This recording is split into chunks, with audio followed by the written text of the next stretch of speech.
Is there any profession that you wish you would have done or would have done different?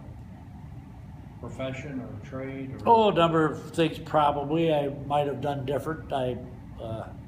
When I quit the utility company, I walked off the job. We were working on a pole and there at it's across the river over to Sandtown, or, over on the east side, across the river, right there by this one tavern. We were changing out a pole and revamping a bunch of primary distribution lines, 2300 volt, and I was up there working, and I don't know why it got into me, but I said, boy, all I could think of was these sleet storms. We had ice storms all winter long, and they were.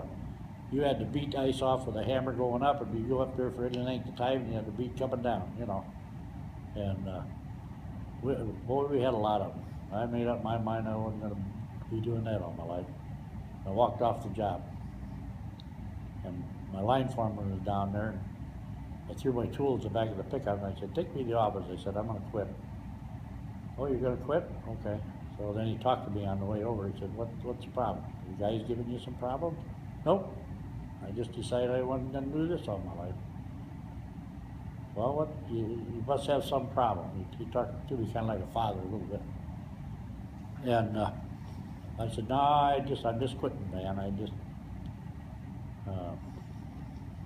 don't want to do it anymore.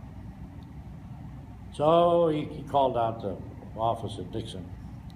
And I had a fourth cousin whom I don't know where the relationship is, but George Slothower worked in at that time it wasn't the personnel department or human relations, it was industrial relations. That was called the personnel department. And he got a hold of me, and the union got a hold of me. The union got a hold of me and said, now if you're having any kind of a problem up there with any of the guys, we want to know about it. No, I'm not having any problem. You sure? And George Slothower called me and he said, I want to know if you're having any kind of a problem. And I said, no. He said, your dad wouldn't be very happy if he was living if you walked off the job. I said, no, probably so. Because he was there, I think, 37 years when he finally died. And so anyway, I left then. They said, well, you got your vacation coming, and they give me an extra week, which I had 3 weeks coming then. So he said, just take off for 3 weeks. If you want to come back they told me down at the office in Dixon to come on back. So I never went back. And so I went to work for electrical contractor then. And learned a lot of inside wiring and everything, all that kind of stuff. And I worked as a white ticket. I don't know if they still call it that or not, but I wasn't in the union. You had to be there so long to be in the union. I wasn't in the union, but when they had a lot of work, why they hired guys as white ticket, they called it. You still got scale, still got the scale. And scale at that time was back in '53 was 375 I think, and it went up to 4 something. And you got overtime all the time, and double time and triple time on certain particular days. Anyway, so then I worked at that, and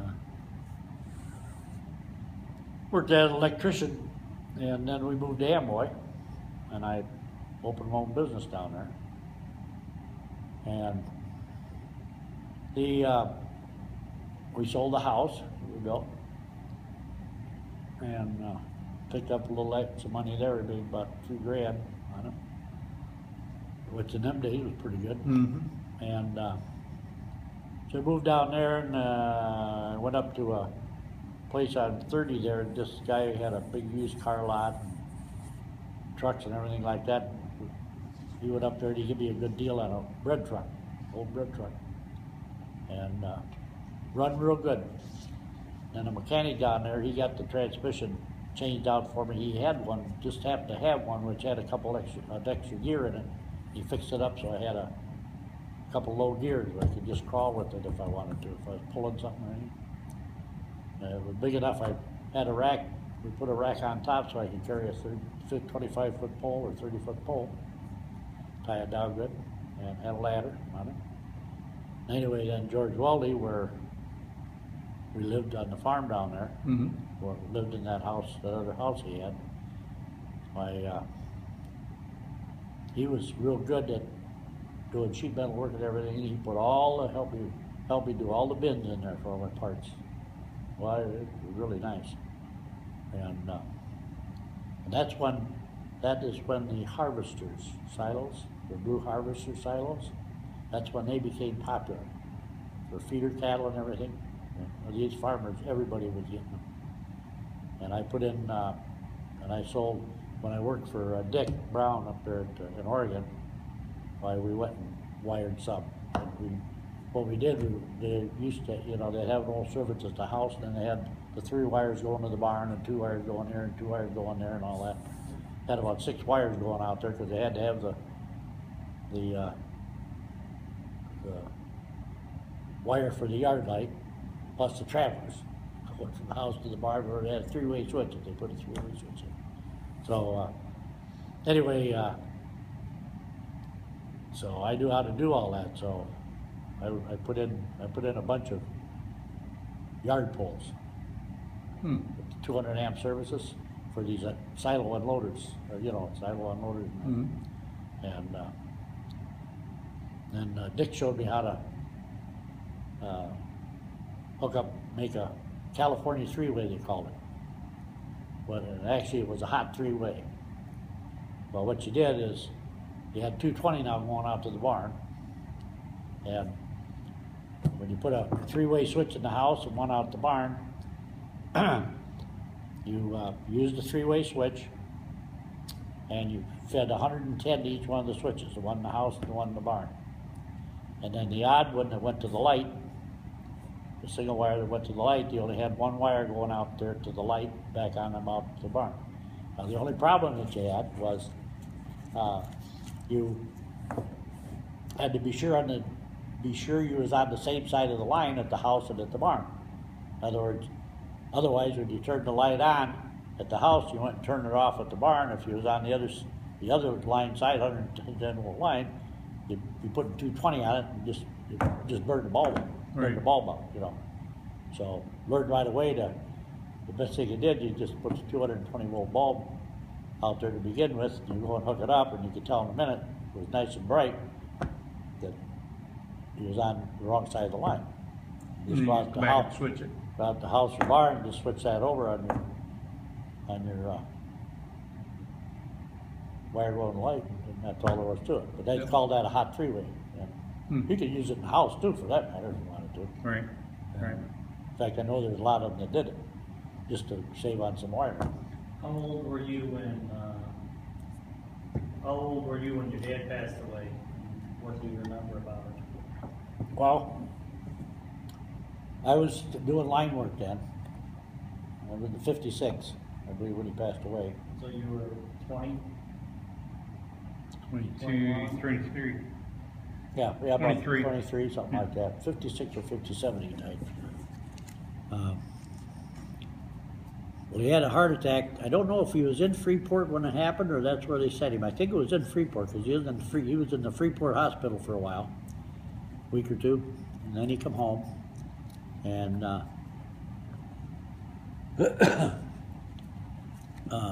his problem was he couldn't lay off of the booze or the cigarettes. Oh. Mainly the booze, primarily the booze. But he belonged to the Elk Club, or not the Elk Club. He always went down to, the Elk Club. He went down to the Elk Club all the time on Friday night with the Friday night fights, the boxing. And he followed that all the time. He'd sit down there and drink and watch the fights. I went down a few times when I knew he was there. Well, any Friday night he would be there. Oh. And when he got, because he was doing, after they closed up the meter shop, probably because they got different, when IBM cards come out, when IBM machines come out. They designed a card for an IBM machine. Well, the meter readers, they didn't have any way to sort these cards out, and Dad made a went down in the basement with the sheet metal and made a box for these IBM cards. And they liked it so well, they went and paid him to go ahead and make a bunch more. And they also made him meter reader foreman. Now this is right before he had his heart attack. Oh. And, cause he was in the union, financial secretary, and, financial secretary for a while. And he was real active in the union. And, but boy, when he made those boxes for the IBM cards, they thought that was the greatest thing. Cause whatever it had to do with them putting their cards in and pulling them back out and putting them in this little box, it was just a box for the IBM cards. They were kind of a special narrow card or something like that. Yeah. So he was really happy about that, and he had a pickup truck that he drove to work then, and if he'd have got off the booze and that, he probably would have been around a little longer. But And how old was he? he was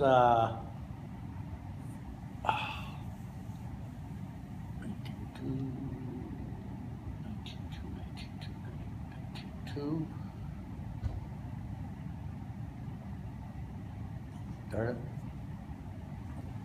I was thinking about so many things, my mind's a blank on that, on his age. He was in his 50s. Oh, okay.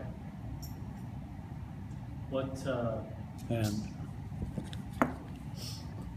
How about some easy questions like, what's your favorite color? what's my favorite color? Yeah. You have a favorite color? Well, I like white and white, red. I've got 4 colors that I really like. It's kind of like a tan color, a little bit of a tan color. Mm-hmm. I like anything with a green in it.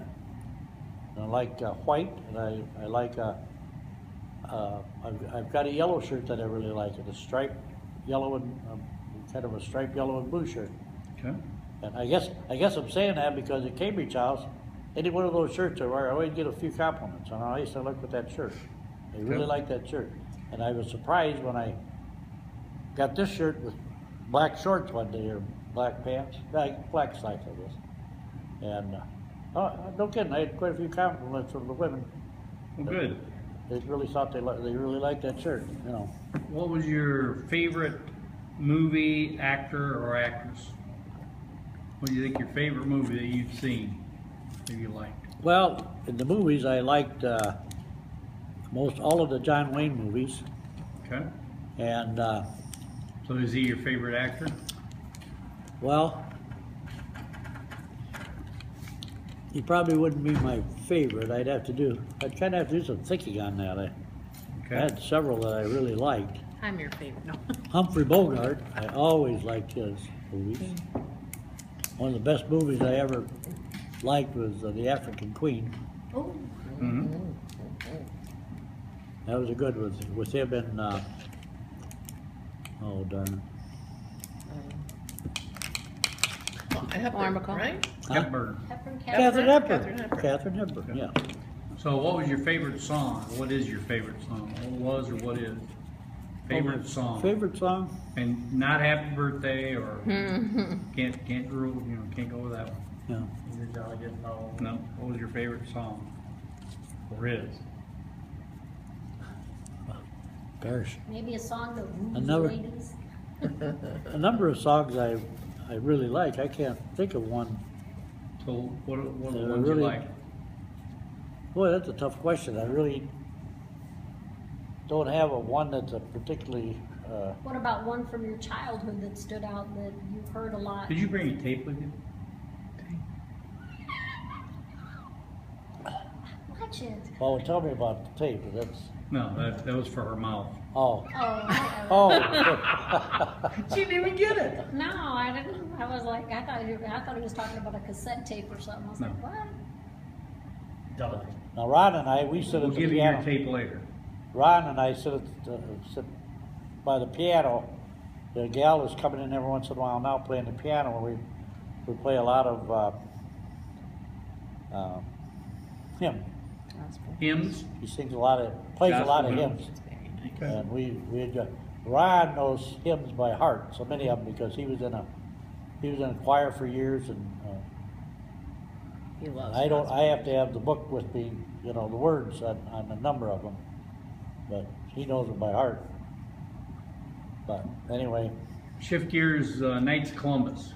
I remember growing up, you had an outfit and a sword and whatever. yeah, well. Did you ever get to be a knight or in the order, or what was the deal there? Well, I joined the Knights of Columbus, third degree Knight of Columbus, and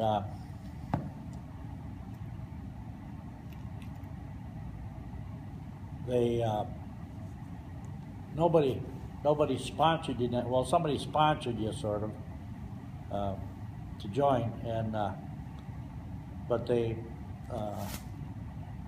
You always had someone that you helped out, and I probably shouldn't be telling everybody this because it's supposed to be secret, but that's all right. We're gonna put this on YouTube, so. Yeah, that's good. We're gonna send it to the next Columbus. But anyway, No more fish fries. anyway, It's good you've kept it a first secret all off, these first years. off, Yeah.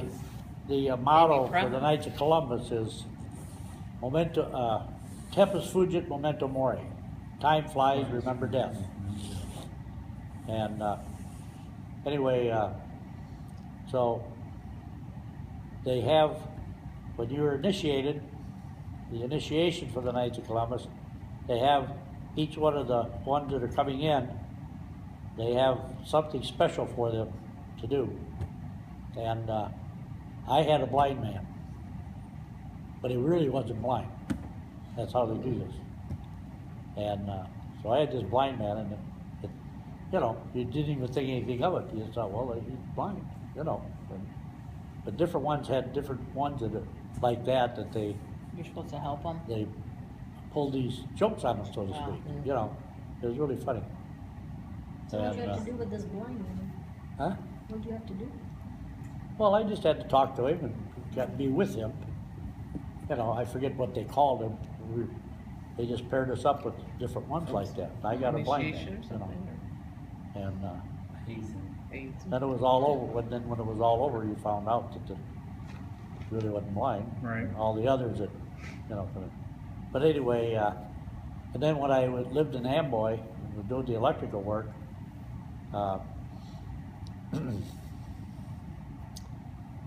You were still a third degree knight? yeah. Okay. Oh, when I lived in Oregon, when I belonged to the Knights, I and Ori Seaworth and Dick Brown, we got together, and the Knights of Columbus was defunct for a number of years. They never had meetings or nothing. So we got together and got a list of all the ones that were Knights and some that weren't, never Knights, Columbus. And we went around in Oregon and got them all, the three of us went around and got them all together, and we probably got about 80% of them to start coming to meetings, and we started having Knights of Columbus meetings. And so Father Richter up there in Oregon, he really thought that was great. We had an active Knights of Columbus again. And then Leo Drew out at Walton at the elevator, he owned the elevator, and he was a pretty wealthy man. Took care of all the farmers there out of Marion Township. Anyway, so he wanted to know if I could put in up his electrical service coming in the elevator. And this is when corn dryers came into being. You know what I'm talking about, corn dryers. Corn dry, yeah.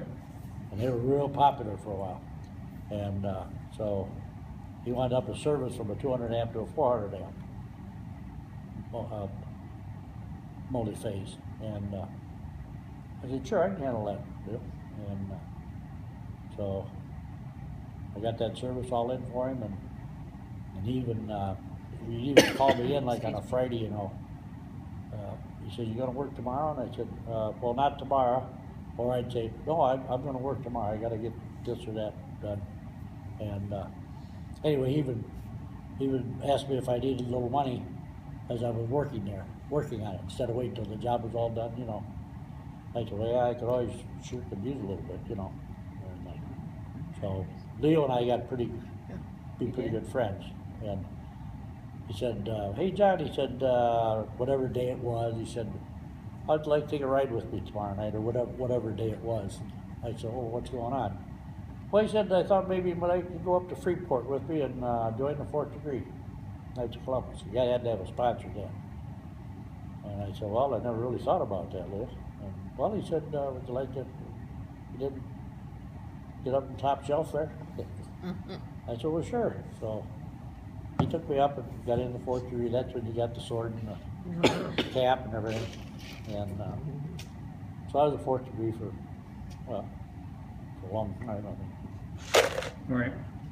Anyway, but he was a great guy. I mean, he even helped me with a few leads where I didn't know that they had harvesters, the silos, for these silo unloaders. So he helped me out there because that was a pretty good ticket. You get $500-600 at that time back then. That was a lot of money for Right. one of them services. Probably cost you a couple grand a day at least.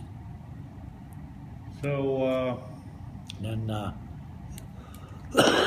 while we were down in Amboy, did you go ahead and make your point? no, go ahead.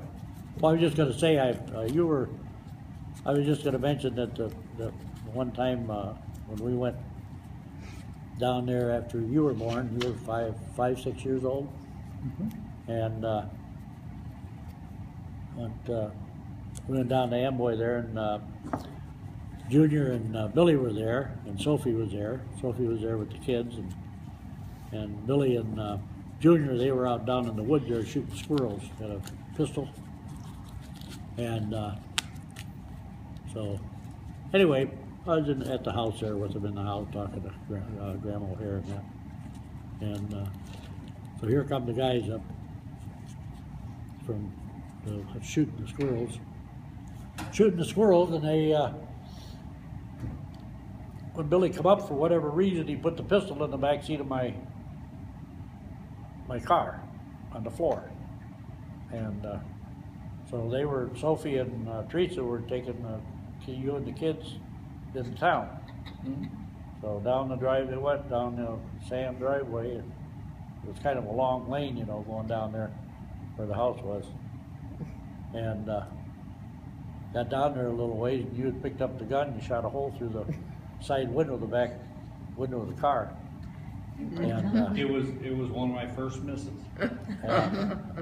and you could have just as well shot your mother or Sophie. I mean, you put it up there and put a hole through that window. And Sophie, we got a flat tire, we got a blowout. You go, Ooh, it's a good thing she was still able to talk. her maiden name was Reinowski. She was not a Polak, Yeah. Yes, but she yeah, was Polak. Polish. She was a Polak. Yeah. And the boy, when we went back there and she found out that Billy put that gun in there, I thought she was going to wring his neck. And boy, when she got mad at him, I'll tell you, he got the hell out of the way. You're talking about Uncle Bill. That Her would've husband, Uncle Bill, right? Bill O'Hare. Bill, well, I've never heard him called Billy. It was always Bill. Yeah, Bill O'Hare. Wow. Yeah. So he raised. Yeah. Anyway, well, that was, I could not believe it. That could've been really. Boy, you So could that stick was your your finger first right time through that shooting? hole in that Wow. side window in the back. Wow. Oh, So, she found let's that out. see, what was your favorite pastime as a kid? You said something about playing basketball in the summer or winter or summertime up Well, it there. depends on what age. Yeah. In there, like 5th, 6th, 7th grade, probably 5th, 6th grade. Why? We used to play Cowboys and Indians all the time, and then somebody in the family, I don't remember who it was, they got me a pair of Roy Rogers guns, some holsters, So you were a and cowboy. cap guns, and boy, I'll tell you that we ought to seen them. Double holster. Didn't during the summertime, some guy do something for all the neighborhood kids or something? What was that all about? Wasn't there something there too? Oh yeah. Anyway, so man, of course, when you go play Indians and Cowboys, you go around, running around like this, come on, let's go, Hup. Oh, no. And then Like the a minute you horse. started firing your cap gun, you killed somebody, then we'd argue for a half hour who shot who first. Always got it. And, anyway, Did Well- anybody ever wanna be the engine? I was just gonna ask them, not the Engine? Oh, engines, engine. but what did they have for weapons? What'd The they say? engines. Were they imaginary engines? yeah, Yeah. oh yeah. Yeah, Oh, yeah. but the engines were surrounded. and- We used to go up in this quarry, up at the east end of town. This quarry has come down around the curve, on East Third, or not, East, yeah, East Second, Third, no, Third? Second Street going out to Granby, Second Street. Come up to the curve, there used to be a big quarry back in there. And up above there was a whole bunch of little trees, I don't know what kind of trees they were, little short trees. Anyway, we'd choose up sides, and we'd play war. We all got helmets, army helmets, you know, and we'd play war with these BB guns. Wow. And That if you sounds- got somebody, if you Yikes. hit them in the helmet, they were gone. Well, you hoped you got it. Because you could hear them, you could hear the BB hitting BB. the helmet. Dang, yeah. And Yeah. all the times we ever played there, it never hurt anybody. That's something here very There's a few lucky. got Really? nailed in the Really? knee or leg, but nobody ever got hit in the face or anything like that. That's great. That's Huh. crazy. But it was a pretty good sized quarry, but it was, Oh, use lever action Daisy BB guns? oh yeah. Oh, They yeah. put That's full the way I- barrel of BBs in there. Oh yeah, and boy, run. you could, as long Like as the you, Christmas story? oh yeah, boy. Yeah. Shoot your eye out, kid. Yeah. Keep your eye out, kid. Yep. We really had some fun, and then we used to get these model airplanes.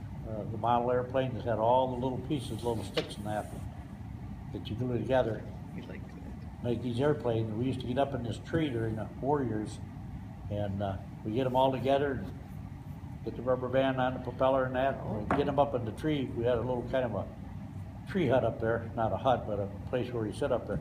We get up there, and then we was way up in the tree then, and then we'd light a fire to them airplanes, because you'd have it like a German Messerschmitt, some of the foreign Yep. planes, you know, Jap Zero. We light a match, light them and let them go, you know. Once in a while, we got one down next to Ottawa Avenue, next Helena? street over. Helena? No, the other way. Oh, the other way? I don't know what that is. Anyway, every once in a while, we get one to go clear down there, and one time, what darn thing went down and landed on the roof of a house. Oh, my goodness. But it didn't bother anything, it burned out by then. But we used to laugh and get them, then we go build a couple, three, four more of them. They wasn't hard to put together, them No. planes, it's a little of the glue and everything. So when was the first car, you talked about a car that you owned and you drove, that Uncle Earl and you bought, but what was the first one you ever owned or drove? Well,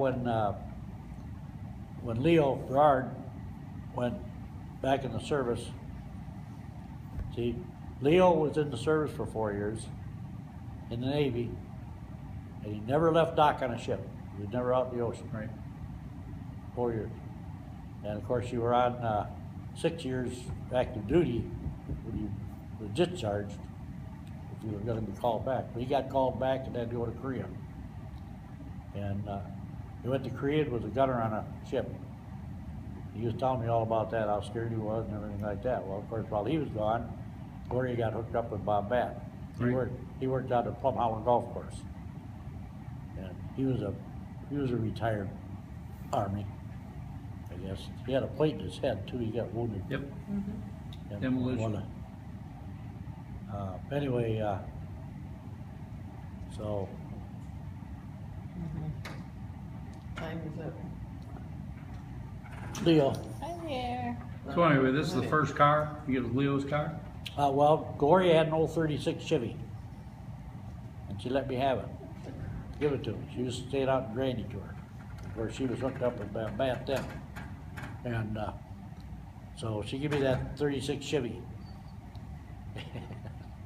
So boy, me and Eddie and a couple of the others, we went all over heck with that old 36 Chevy. And, we was gonna make a sports car out of it.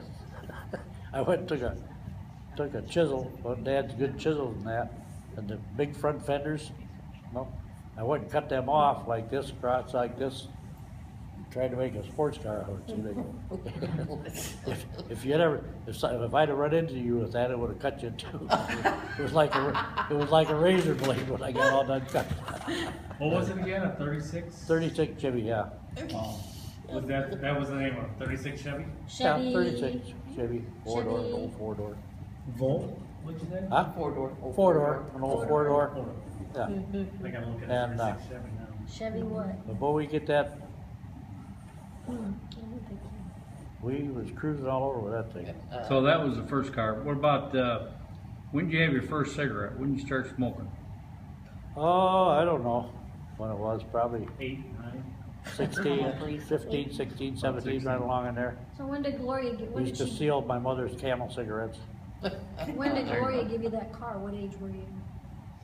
Well, I got my license through 16? driver's training, 16. Yeah. That's what, yeah, maybe 16. So when did you have your first drink? You remember the first, was it a party or you and the guys out or what? When he remember got, from your when mom? Oh, we he, used to- when he got the, what did Morgan? when You was went to that Ronald line? Reagan's Captain house. Morgan? We used to go down to Nelson, Oh, Illinois, Okay, down to Nelson. Yep. We used to go down to Nelson and they would sell us the beer. gotcha. When we was 16, 17 years old. When you could drive down there and get Yeah, we'd drive down and get it, you know, but he'd sell us these quarts, and we always bought quarts, so he, quarts? yeah, and then we just passed the quart around, you know, the quart Okay. around when we was having a Okay. beer. All right, here, change gears here. How did you come up with the children's names? You got John and Deborah and Kathleen and Jeffrey and Jesse and. Well, I don't know, we just talked about the names, and then agreed on what we named them. I think I picked your name out, more or less, and John Robert. And it wasn't until after you were born and that, we named you, that I found out that Jim's brother was John Robert over in Rochelle. Yes. John Robert Slothower. And, Yeah, you sent me his obituary. yeah, well, he became, No, he died and yeah, he died, he was down in Florida or somewhere. I forget Chet where it Margaret, was. right? Chet Margaret? Yeah, Chet and Margaret boy, yeah. And, but he was, he was gay. You wouldn't call him gay now, you'd call him queer or whatever. No, Lot you'd other probably than- call Back him in the gay. day, that's what, You probably call him gay. He was a dancer or something? Or? Yeah, I don't know just what he was, but, Jim was telling me all about that. I used to go up to Rochelle and visit Jim. We'd run around, we'd go down to Ashland and to the fall festivals down there and hook up the girls, you know, and stuff like that. And, anyway, like, I don't one want time I was up there and I had the BB gun with me. He was up there biking around. I never will forget that. I didn't mean to do it, but anyway, I hit him right in the butt with the BB. Oh. I was a ways from him, you know. But every time after that, I'd run into him for years, even after grown up, you know. He just said, my butt still hurts from that. Something blankety blank BB hit me with. Anyway, we used to have a lot of fun together, Jim and I. And then Jim's dad and mother, do you know that Roland's drugstore was on the corner of Second and Galena? There was a drugstore there. Second and Galena. Yeah, it'd be the northwest corner of Second and Galena. But there was a drugstore there. Well, that's right across kitty corner from the Courthouse. courthouse. Yeah. Okay, yeah. Okay, well, that Or was his own sports. that was it became one sports shop, and then, but it was Roland's drugstore originally.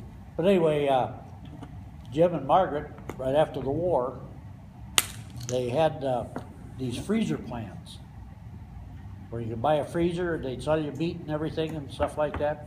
And they opened one of them stores there where Roland's drugstore was. They had it for quite a while. I say quite a while, it wasn't for years. They had it 2-3 years, then they sold it, and I forget what he did after that.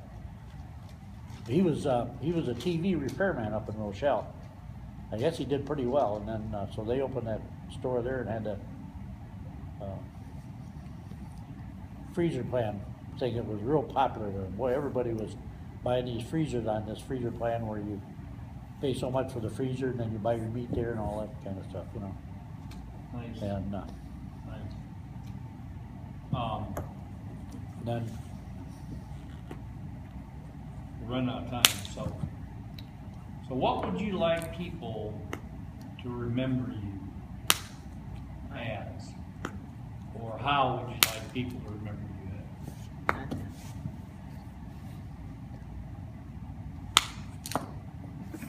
Yeah, that's an interesting question. Whenever I wrote it down, I'm thinking about, so, if I was thinking about that, what would I want people to remember me as, or about? What, the most, when we talk about Sharon's mom and dad and her aunts and whatever, we think about one thing that pops in their mind about how you remember them, so. I don't know, well, I always thought that, that I, had, kinda had a little, quite a bit of ingenuity, that I could fix most anything by figuring out some way to make something to make it work or things like that. And I know when I was doing all my videotaping and taking pictures and stuff like that, several of the kids up in Wisconsin, when I was up there, I'd get the cameras out, and I always remember Jennifer Huebner. Jennifer, if eyes were daggers, I'd have been a dead duck years ago. I'd get the video camera out, the real good one, the big one, and get the other regular camera out, and I'd start videotaping and everything, and then I remember the last time that we were up visiting, we went up there on an Easter Sunday, and we took them by surprise. They didn't know we were coming, and they were so happy, and we put out Easter eggs for the kids to hunt and everything. We had a barrels of fun, and I went and I even bought some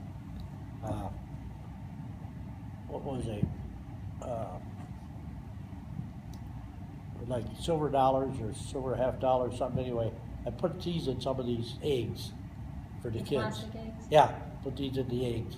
I don't know if it was a silver dollar or what, but anyway, you know what? It was a Susan Anthony. Yeah, that's what I was thinking Susan of. Anthony dollar, yeah, because I had about $1,000 of them in the safe. So I finally That's got tired all. of looking at them. So you want Anyway. to share them with the kids. Anyway, but we went up there, and so I brought a couple of videotapes up that I took of the kids and the picnics that we had when we had a picnic up there and that, and I was showing it to the kids. Well, this was when the kids were little, and they were like quite a bit older, and they had in Cumberland, Wisconsin. That's the rutabaga capital, just like Petunia City Petunia City. Anyway, it's the rutabaga capital. Well, Aaron couldn't make it till later at the picnic that we had at the big park, because he had latrine duty at the rutabaga festival. He had to take care of the porta potties. Oh. So we got a kick out of that. But anyway, I had a couple of tapes that I showed Jennifer and Robin, and all the kids were all there. Of course, here they are older now, see, and they were looking at them when they were little bitty kids. And Jennifer told me, she gave me a big hug. She said, I know that you probably didn't think much of me when I was eyeballing you or something like that, because she spoke pretty plain. Yeah. When you come up and get that darn old video camera out, I wanted to take it and throw it out the window. And but I don't know, she thanked me over and over about after she watched a couple of these videos that I had when I was up there, the kids, because they'd never seen any of them before, you know. And so I sent some others up there, and then she sent them back to me. I think she made copies of them. Some others that I had when we were up there, different occasions. And she, boy, she just couldn't get over that. Those videos of the kids when they were little, and the kids were laughing. Here's the kid sitting there, 5 to almost 10 years old, or when they were taken, He was the memory maker. Is that how you want people to remember? Anyway, them as a memory maker? I was pretty busy with the videos and stuff like that, and I had a lot of fun with it. made a lot of friends with the videos, with the Grand Ole Opry and all kinds of stuff that I taped, you know. And also with the camera, and I enjoyed making things at home. Even helping my dad make things when I was woodworking and stuff like that. And I think a lot of people had me pegged as a free spirit. If I had $10, I was rich. If I didn't have it, well, I didn't have it. I was broke, you know. Was the case where, well, I just won't spend this. I'll spend $1 this week, and then I'll have $9 to save. I had to get rid of the 10. There's no sense in keeping that in my pocket. You still